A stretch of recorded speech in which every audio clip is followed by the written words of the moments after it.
नमस्कार दोस्तों, जय श्री राधे कृष्णा। आज ज्येष्ठ मास की शुक्ल पक्ष की द्वादशी है। द्वादशी के दिन तुलसी माता की कथा अवश्य सुननी चाहिए। इससे भगवान विष्णु की कृपा हमेशा बनी रहती है। तो आइए सुनते हैं तुलसी माता की कथा। कथा सुनने के बाद आप हमारे चैनल को सब्सक्राइब करें, बेल आइकन को प्रेस करें ताकि हमारी वीडियो की नोटिफिकेशन सबसे पहले आप तक पहुंचे। वीडियो को लाइक और शेयर जरूर करें।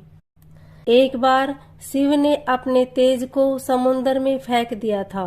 उससे एक महातेजस्वी बालक ने जन्म लिया। यह बालक आगे चलकर जालंधर के नाम से पराक्रमी दैत्य राजा बना। इसकी राजधानी का नाम जालंधर नगरी था।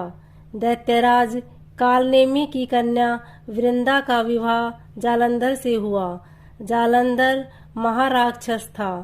अपनी सत्ता के पद में चूर उसने माता लक्ष्मी को पाने की कामना से युद्ध किया, परंतु समुद्र से ही उत्पन्न होने के कारण माता लक्ष्मी ने उसे अपने भाई के रूप में स्वीकार किया। वहां से पराजित होकर वह देवी पार्वती के पाने की लालसा से कैलाश पर्वत पर गया। भगवान देवादिदेव शिव का ही रूप धर कर माता पार्वती के समीप गया, परंतु मां ने अपने योग बल से उसे तुरंत पहचान लिया तथा वहां से अंतर्ध्यान हो गई। देवी पार्वती ने क्रुद्ध होकर सारा वृत्तांत भगवान विष्णु को सुनाया। जालंधर की पत्नी वृंदा अत्यंत पतिव्रता स्त्री थी। उसी के पतिव्रत धर्म की शक्ति से जालंधर न तो मारा जाता था और न ही पराजित होता था। इसलिए जालंधर का नाश करने के लिए वृंदा के पतिव्रत धर्म को भंग करना बहुत जरूरी था।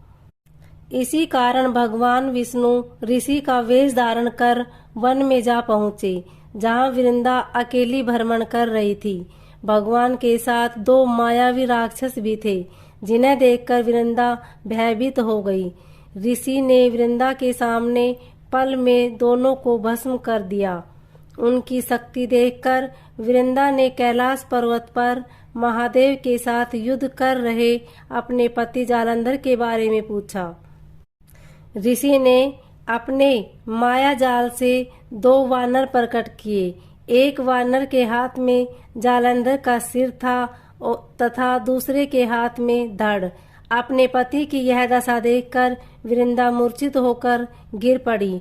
होश में आने पर उन्होंने ऋषि रूपी भगवान से विनती की कि वह उनके पति को जीवित करे।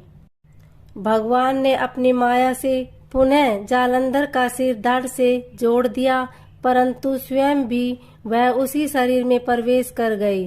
वृंदा को इस छल का जरा आभास न हुआ। जालंधर बने भगवान के साथ वृंदा पतिव्रता का व्यवहार करने लगी, जिससे उसका अस्तित्व भंग हो गया। ऐसा होते ही वृंदा का पति जालंधर युद्ध में हार गया। इस सारी लीला का जब वृंदा को पता चला तो उस क्रुद्ध होकर भगवान विष्णु को शिला होने का श्राप दे दिया तथा स्वयं सती हो गई। जहाँ वृंदा भस्म हुई वहाँ तुलसी का पौधा उगा। भगवान विष्णु ने वृंदा से कहा, हे वृंदा, तुम अपने अस्तित्व के कारण मुझे लक्ष्मी से भी अधिक प्रिय हो गई हो। अब तुम तुलसी के रूप में सदा मेरे साथ रहोगी।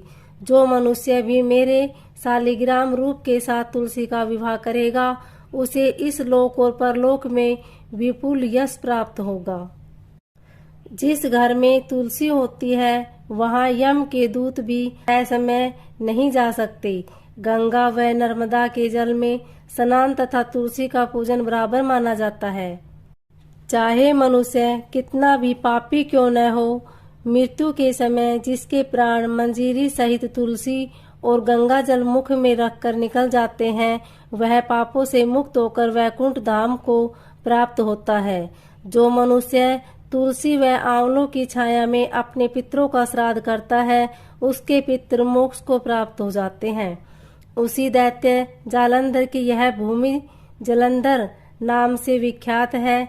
सती वृंदा का मंदिर मोहल्ला कोट किशनचंद में स्थित है। कहते हैं इस स्थान पर एक प्राचीन गुफा थी जो सीधी हरिद्वार तक जाती थी। सच्चे मन से 40 दिन तक सती वृंदा देवी के मंदिर में पूजा करने से सभी मनोरथ पूर्ण होते हैं।